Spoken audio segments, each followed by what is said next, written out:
हाल राज्य सहित देशभर में एक तरफ पेट्रोल डीजलना भाव उचकाया है तो बीजी तरफ अमुक ठेकाणे ईंधणनी अछत पण सर्जाई है।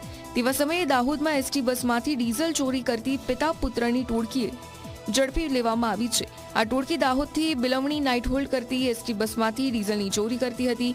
बस ओછી एवरेज आपता डेपो मैनेजरने शंका थई, जेना आधारे तपास करता आखरे डीजल चोरीनो पर्दाफाश थयो। डेपो मैनेजर निलेश मुनियाए बसना चालक रमेश बारिया अने ड्राइवरनो पुत्र एम बंने इसमोने લીંબડી પોલીસને સોંપી દીધા। पिता पुत्र विरुद्ध 30 लीटर डीजल चोरी अंगे पोलीसे गुनो दाखल कर्यो।